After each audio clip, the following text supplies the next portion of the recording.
लगाव एक ऐसा रिश्ता है जो खून से नहीं दिल से होता है। यहाँ दूरियां मायने नहीं रखती, केवल एहसास मायने रखते हैं। लड़की से सच्चा शिद्दत से प्यार हो जाता है। लड़की बेहद ज़्यादा खूबसूरत थी, लेकिन प्यार जैसे जैसे आगे बढ़ता है प्रेमी को पता चलता है कि वो जिस लड़की से प्यार करता है वह एक कॉल गर्ल है और वह अलग अलग लड़कों से शादी संबंध बनाती है। तुरु बोल मत। अलग अलग लड़कों से शादी संबंध बनाती है। फिर उसके बाद लड़का खुद भी उसके जो कॉल गर्ल का काम था उसमें खुद दलाल बन जाता है। दोस्तों, कॉल गर्ल का काम था, उसमें जब दलाल बनता है तो लड़की को अपनी प्रेमिका को अलग अलग जगहों पर छोड़ कर आता है, फिर उसको वापस लेकर आता है, अपनी प्रेमिका के लिए ग्राहक ढूंढता है। ऐसे ही जिंदगी चल रही थी। अब सोच कर देखिए कि एक लड़का पैसे के लिए कितना नीचे गिर चुका था कि वो अपनी प्रेमिका के दूसरों से संबंध बनाता था और खुद भी उस लड़की से संबंध बनाता था और प्यार करता था। ये रिश्ता बड़ा अजीब था, लेकिन ये रिश्ता कुछ वक्त के बाद आगे बढ़ता है और फिर इसमें खौफनाक कत्ल का किस्सा बन जाता है। एक का कत्ल होता है। कत्ल होने के बाद लाश पर पेट्रोल डालकर आग लगा दी जाती है। सब कुछ सबूत गवाह सब मिटा दिए जाते हैं, लेकिन पुलिस केस की छानबीन में लगी रहती है और फिर एक को गिरफ्तार कर लिया जाता है। सवाल ये है कि आखिर प्रेम कहानी शुरुआत के बाद ये कॉल गर्ल और दलाल वाला मामला कैसे चलता है और हत्या किसकी हुई, क्योंकि पुलिस ने क्यों हुई हत्या, क्यों हुई, पुलिस ने कैसे आरोपी को पकड़ा। पूरी कहानी जब शुरुआत से आखिरी तक आप सुनोगे तो आप अपने दांतों तले उंगलियां दबाने लग जाओगे। तो चलते हैं दोस्तों, आज की इस घटना को सुनते हैं। दोस्तों, आप अच्छे और सुरक्षित होंगे।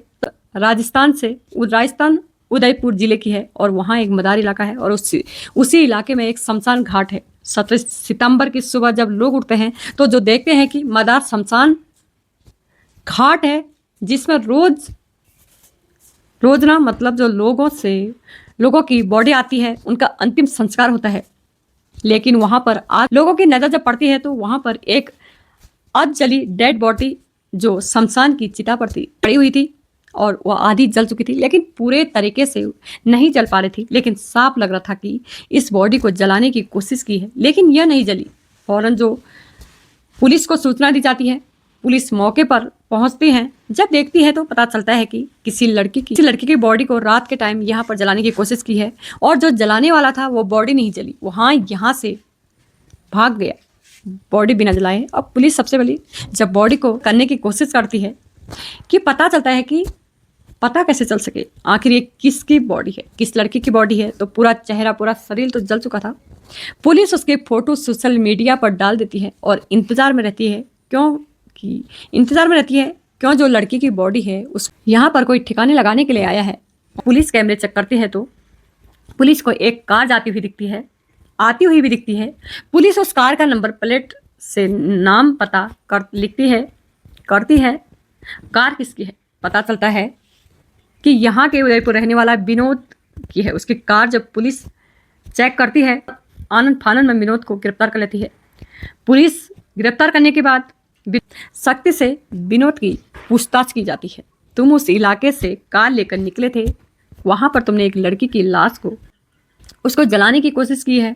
वो लड़की की लाश किसकी थी, वो तुम्हारी कौन थी, क्यों जलाया तुमने। जब सख्ती से यह पूछताछ करती है तो विनोद जो है टूट जाता है और विनोद बताता है कि उसकी बॉडी जला रहा था, वो आरती थी, मेरी प्रेमिका थी और अब मैंने उसकी हत्या कर दी है। और हत्या करने के बाद वहां पर बॉडी को ठिकाने लगाने के लिए गया था, लेकिन वहां पर बॉडी नहीं जल पाई और मुझे ऐसा लग रहा है कोई आ रहा है, तो इसलिए मैं डर के मारे वहां से भाग गया। अब पुलिस यहाँ पर आरती के बारे में पता करती है। वो विनोद बताता है कि जो आरती है वो दिल्ली की रहने वाली थी और यहाँ पर रहती थी, मेरे साथ लिव इन में रहती थी। हम लोग लिव इन में एक दूसरे के साथ रहते थे, लेकिन साहब मैं बड़ा परेशान हो गया, इस वजह से मैंने आरती की हत्या कर दी। वो आरती का फोटो दिखाता है। आरती देखने में बड़ी सुंदर आरती थी।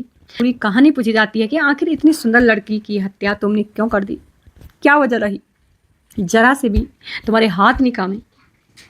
ये सब कई सवाल पुलिस पूछती है, क्योंकि वो जो विनोद है वो लगभग 30 से 35 साल का होता है। अब जब पूरी कहानी शुरुआत से पूछी जाती है तो विनोद बताता है कि आज से 1-1.5 साल पहले की बात है। मुझे मेरा सट्टे का कारोबार है और फिर मैं क्लब वगैरह होती है वहाँ पर जाता हूँ, पैसे जुटाता हूँ, शराब पीता हूँ। और एक दिन जब क्लब में गया तो वहाँ पर मैंने आरती को देखा। आरती बड़ी सुंदर लग रही थी और मैंने आरती पर ढेर सारे पैसे लुटाए। उसके बाद आरती से मेरी दोस्ती हो गई। जब दोस्ती हो जाती है, आरती से फ़ोन पर बातचीत शुरू होती है। तो थोड़ा वक्त गुजरता है और वक्त गुजरने के बाद आरती के बारे में पता करता है। और मैं जब पता करता हूँ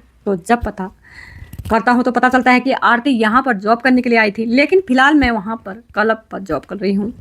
यहाँ पर उसको 2000 डेली मिलते हैं, और जो यहाँ पर जॉब वो करने के लिए आई थी, अब वो जॉब नहीं करती बल्कि क्लब वाली जॉब करती है, क्योंकि इसमें पैसे ज़्यादा हैं। और अब पैसे अपने परिवार के लिए दिल्ली भी पैसे भेजती हूँ। अकेली रहती है तो मैं आरती से बोलता हूँ, देखो मेरा सट्टे का कारोबार है, अगर तुम चाहो तो हम लोग साथ में रह सकते हैं। पहले आरती मुझे समझाने की कोशिश करती है, हम दोनों एक दूसरे को समझ लेते हैं और मुझे आरती से प्यार भी हो जाता है। मैं आरती से शादी करने का फैसला कर लेता हूँ।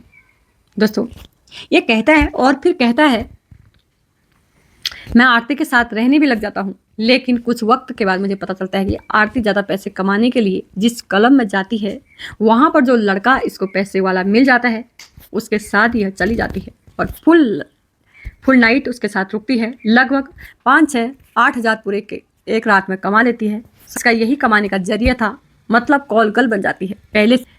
पहले आरती से बेहद ज़्यादा लड़ता हूँ, लेकिन फिर आरती बताती है कि तुम मेरे साथ रहोगे, तुम ग्राहक लेकर आओगे, जिस लड़की से तुम बोलोगे मैं उसी से संबंध बनाऊंगी, उसी से पैसे कमाऊंगी। पैसे आधे तुम रखोगे और आधे मैं रखूंगी। अगर हम लोग शादी कर लेंगे, हमें क्या है, हमें तो सिर्फ पैसे से मतलब है। अब जो विनोद था, इसके दिमाग में भी ये बात आ जाती है और विनोद तैयार हो जाता है। और फिर उसके बाद विनोद कस्टमर ढूंढता है, यानी कि उसकी प्रेमी कस्टमर ढूंढता है और कस्टमर ढूंढ के लाता है। मतलब विनोद दलाल बन चुका था। आरती का अपनी प्रेमिका से बाइक में बिठाकर, अपनी प्रेमिका को बाइक में बिठाकर भी जहाँ भी कस्टमर होता है वहाँ छोड़कर आता है, लेकर जाता है। और जो भी पैसे मिलते हैं उनमें से इसको पैसे मिलते हैं। सब कुछ बिल्कुल ठीक ठाक चल रहा था, लेकिन दोनों जब पैसे मिलते दोनों अब बांट लेते थे।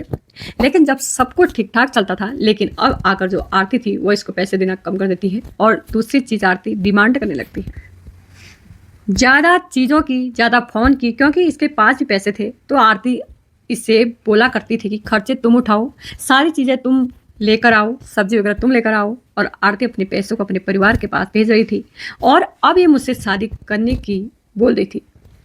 और मैं इससे शादी कैसे कर लूँ, जिंदा मक्खी कौन खा ले।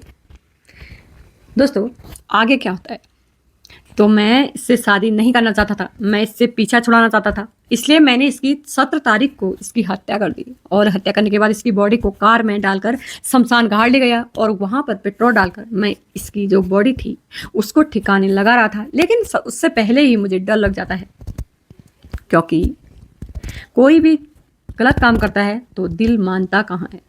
मुझे जब डर लग जाता है और डर लग गया तो वहाँ से भाग जाता हूँ। वहाँ से भाग गया। यह खबर पता चलने के बाद पुलिस ने, जो लड़की आरती का परिवार है, उसको बताया कि आपकी बेटी ऐसे ऐसे कर रही थी। परिवार पूरी तरीके से टूट चुका है और इस खबर के बाद हर कोई हैरान है। भला एक लड़का जिस लड़की से प्यार करता है उस लड़की का दलाल कैसे बन गया? क्या ऐसे भी प्रेमी हैं? हाँ दोस्तों, आजकल के कलयुग में ऐसे भी प्रेमी हैं। हैरान है, भला एक लड़का जिस लड़की से प्यार करता था उस लड़की का दलाल बन चुका, उस लड़की का दलाल बन गया और ऐसे कांड करने लगा। आप इस घटना पर क्या बोलोगे? कमेंट बॉक्स में जरूर बताइएगा। दोस्तों, मिलते हैं फिर नई वीडियो के साथ दोस्तों कल।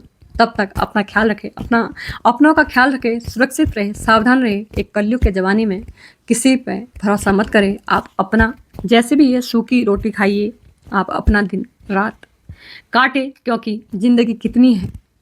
एक कलयुग के समय में कब किसको जाना है। लेकिन जैसा भी है, जो भी है, आप खुश रहे, अपने परिवार को खुश रखें, जो आपके साथ है उसको खुश रखें। यही हमारी और आपकी भलाई है। दोस्तों, लव यू दोस्तों। आपका और आपका प्यार, आशीर्वाद मेरे लिए हमेशा